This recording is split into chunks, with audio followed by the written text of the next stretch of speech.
to more business. Thank you for watching Smart Means Business, and you're watching your morning Kickstarter or your daily Kickstarter here on Smart 24 TV.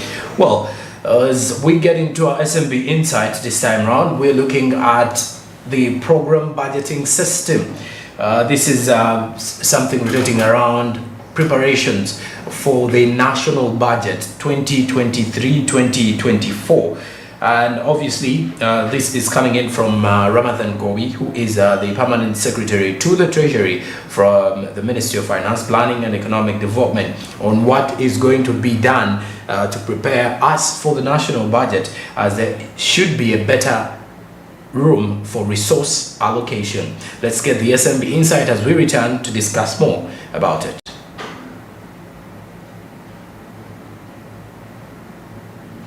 To give you a perspective, a sum up of what we've been discussing with my team on this important subject of program-based planning and budgeting, which we adopted as a country to use in allocating resources, first in planning, allocating resources, implementing the government programs, and also in accounting to the Ugandans on how we utilize those resources that they give us. We are not novices in this country. We all know what has been going on in Uganda for many years. Perhaps we needed to ask a question and answer it. What was the issue? What prompted the government of Uganda to transition from the sector-wide approach to planning and budgeting now to program? I'm sure my technical people who understand actually these issues very well have explained this, but I wanted to give you a perspective, perhaps to complement what they have been saying. We had a number of issues, but 3 of them were key, and they are still key. The first one, and I'm sure they talked about it, is the silo way of doing business in the government. Uncoordinated. Mandate kind of bias and mandate wars, where institutions in the government, ministries, departments, agencies, local governments, those commissions and authorities that you know of, so many of them, we are having and still have this weakness of thinking about their own mandates. That for them, as long as my mandate is planned for and done, others should also do theirs. Then the whole lot of what we have done will deliver. Deliver what? Deliver services to the people, deliver wealth, deliver transformation of our society. So in the government, we had this problem of silo-based planning and budgeting. People sitting in different rooms, the way you are seated on different desks or tables here. And they just plan and budget as them. I'll give you an example. This country, we talk a lot about agriculture. That agriculture is the backbone of the economy, the backbone of Uganda's economy. But this agriculture in Uganda had been reduced to production. Wherever you hear people talking, and even you, journalists, you have this weakness. Whenever you think of agriculture, it's what is in the garden. It's agriculture. You look for the gardens. When you see gardens full of coffee, full of beans and maize, you say agriculture is doing well now. So we were production buyers. Resources going to one component, production. But as we know, agriculture is a value chain. From research to the plate. It's a value chain. So we used to have agriculture, and we still have this weakness, although now it's going away gradually and it will take time. It's going to be a marathon. Now we have agro-industrialization program. Agriculture we shouldn't anywhere sit down and think. There is a ministry called Ministry of Agriculture, Animal Industry and Fisheries, and now you stop, you close your head. Whenever you say agriculture, you run into MAIF. No. Agriculture is done from research to the plate. So, we need the people who do research including soil testing and other things, to sit down in the same room, on the same table, with those who do production, with those who manage the post-harvest, when we harvest the crops or the milk or the poultry. How do we manage the post-harvest? And they sit on the same table with those who bulk, those who add value, primary and secondary value addition, those who transport, those who market. And by the way, even those who are going to consume the product, let them sit in one room and plan agriculture. There must be people from Ministry of Water and Environment, because you can't do agriculture sustainably without water and environment. There must be people from local government, the ministry and local governments themselves, because that's where agriculture is done. There must be people from Ministry of Trade, Industry and Cooperatives, because those are the people who are going to add value first, provide the storage, add value, and market these products or produce. There must be Ministry of Finance, Planning and Economic Development, to give you the money, and also to ensure that there is sustainability in the budget and allocative efficiency to guide.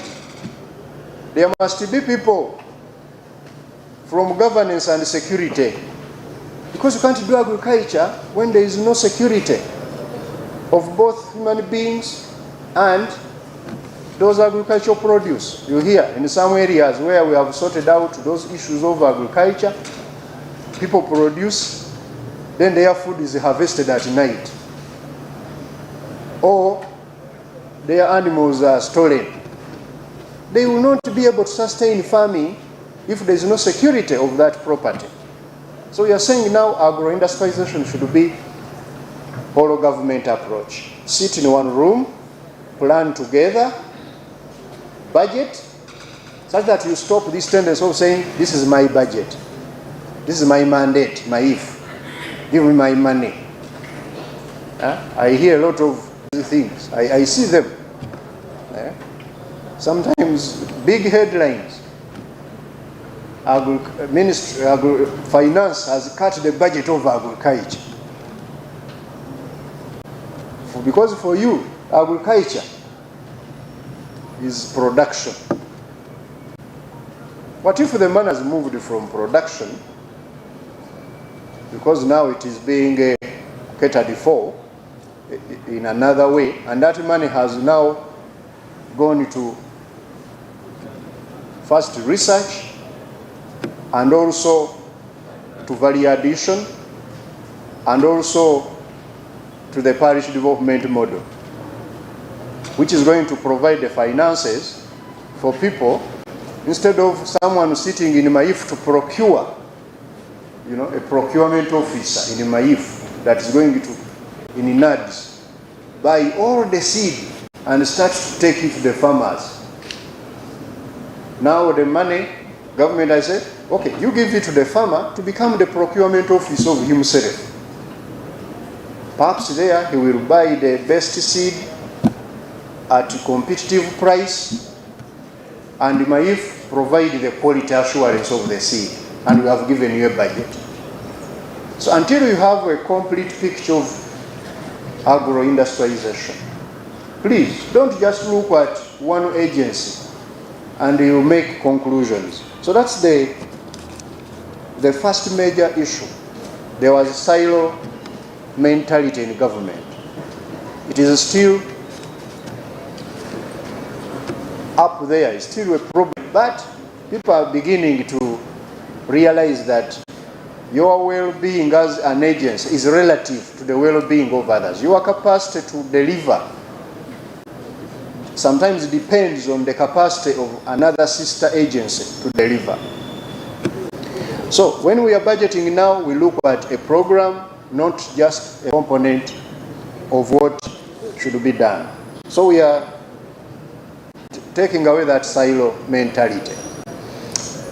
The second issue, which was around and is still around, and we are trying to address it through program budgeting and planning, was what economists call escapist planning.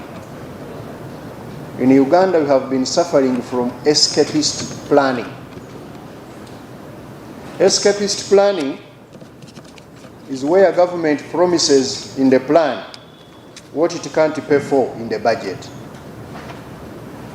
Economists call it escapist planning. As a government, you promise in the plan what you can't pay for in the budget. You write a plan of wishes. We have been having this in the past. We draw up a budget, huge plan, but you can't pay for it. What was bringing that? Again, sitting in different rooms to plan for the country. We now have a plan, the National Development Plan, as well as 5-year budgets to deliver it, where different entities sit in their programs with a ceiling. We give them a ceiling, not at sector level, but at program level. We are issuing the budget ceilings now at program level. You have 2 trillion to deliver agro-industrialization. So in that, you will be able to avoid escapist planning. You plan according to the resources that you have in the program, so that we stop this tendency of people just sitting somewhere in a parliament, in a cabinet, in our ministries, top management, and you start to create wishes. You put them together in a paper, and you start saying the problem is that finance has not given us enough resources. Finance can only give resources that it has. Well, obviously, as we look at financing the national budget, as the outlook is basically rotating around agriculture, then obviously the government is looking at reducing on the way some of the government expenditures are being done, on the expenses in government offices, and this is entirely the program budgeting system for the next financial year. I think these are some of the discussions we've continuously been having. In regards to, for example, this is a news program budgeting system. Yeah. This, according to the findings, is that the new system proves service delivery, as it will be more like because the Ministry of Finance, Planning and Economic Development wants to follow up and see how the money is being used, utilized, because they disburse of these funds. And I want to assume the next financial year says a lot. A lot. Very true. And hope it does really follow up like he says. And but my most aspect, what I would think is that as these funds are disbursed, you know what really matters here is not really how much money is available. Okay. But I feel like what matters is how do you allocate the little money that is there. Yes. You know, are you giving it the right priority? Because we also need to look at the return on investment. You know, this sector, I'm putting all this amount of money, but what do I expect from this sector other than disbursing huge sums of money to sectors which are not going to even return an investment? So I would really urge the planning, you know, the finance minister, as you're disbursing of this money, have the mind, have that third, they call it the third eye, you know, get to know that, you know, like where I'm distributing this money, is it really worth it, you know, and where I'm putting in, you know, that's the aspect actually which we are discussing in some 2 days back about human rights. Yeah. Like human rights budgeting and knowing the beneficiaries as you're allocating these funds, and you know, and all so many, and also we need to look at the sources of revenue, because we know the biggest there's going to be less borrowing, you know, as compared to the current financial year. Yeah, the current financial year. All these, because as you're thinking of the money, 50 trillion, according to the budget framework paper that we have. Yes, 50 trillion. We need to know to draw a realistic approach of how we are going to raise this money. Yes. You know, because it would really be absurd that, you know, there is a possibility that you may think 50 and the reality presents that you can only get 40 trillion.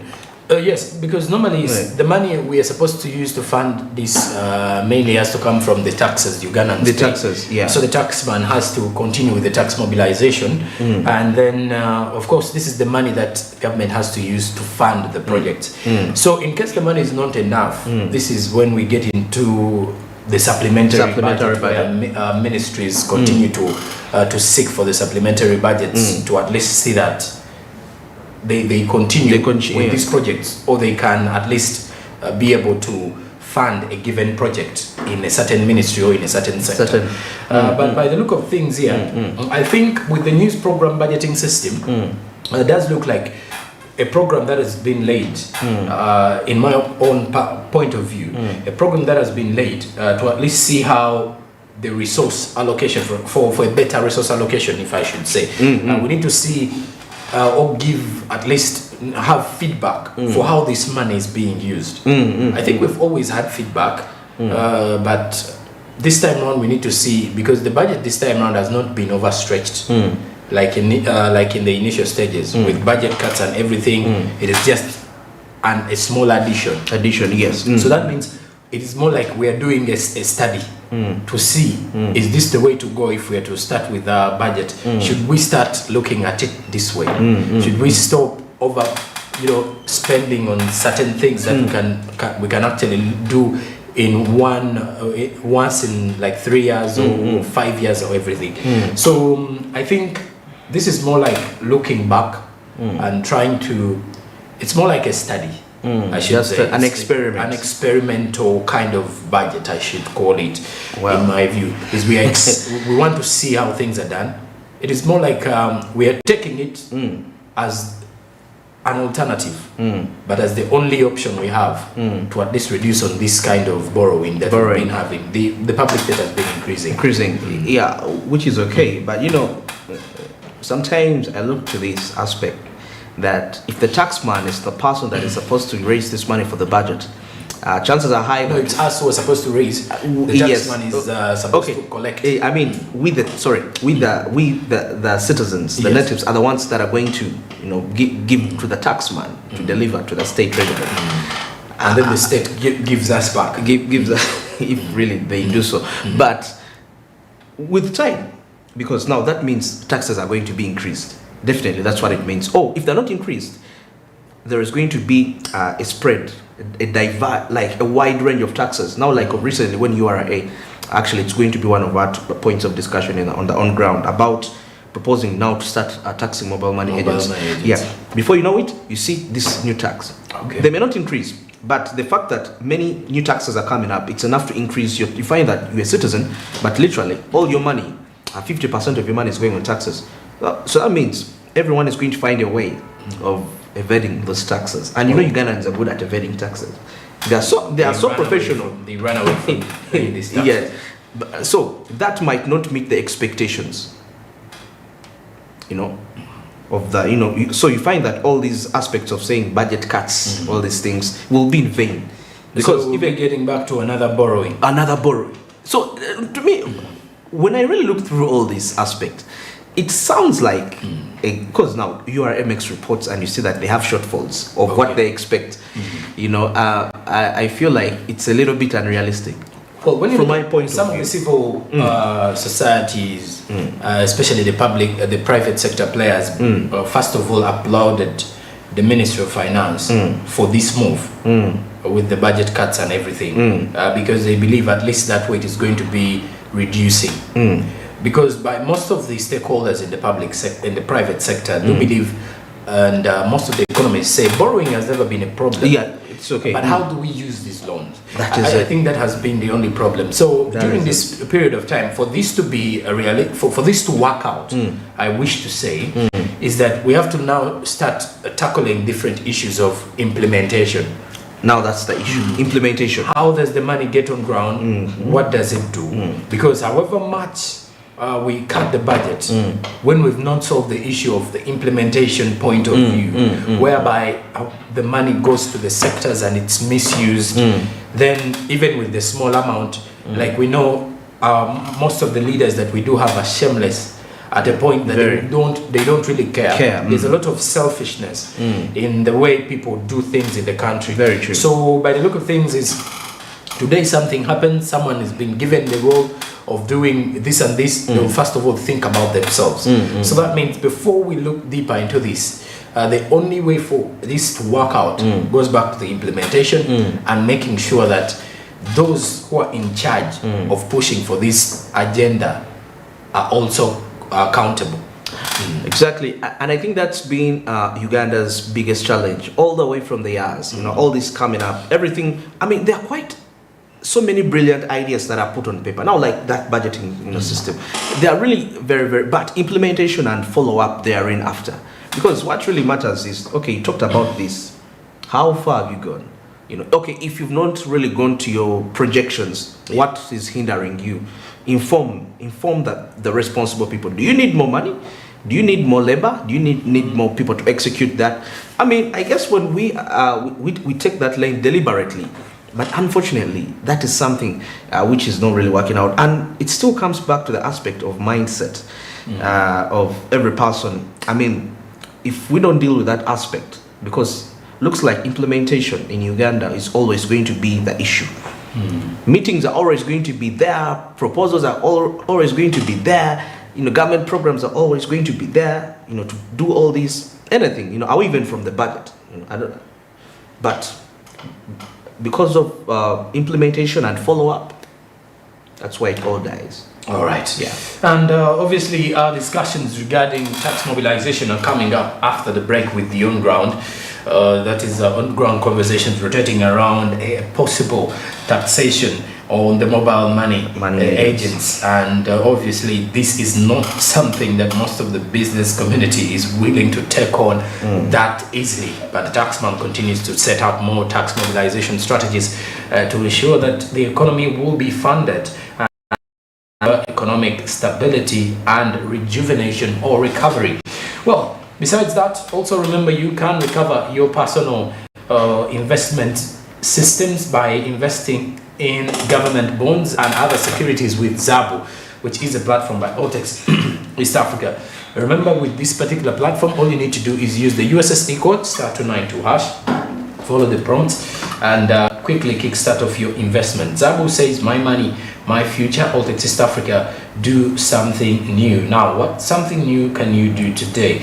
Grow your investments, start your investments. That journey will be very possible for you. The minimum amount of investment for government bonds, for example, is 15,000 Ugandan shillings. Markets open at 8:15, closing at 3:15 p.m. East African Standard Time. After the break, we are going into our on-ground conversations. Good morning.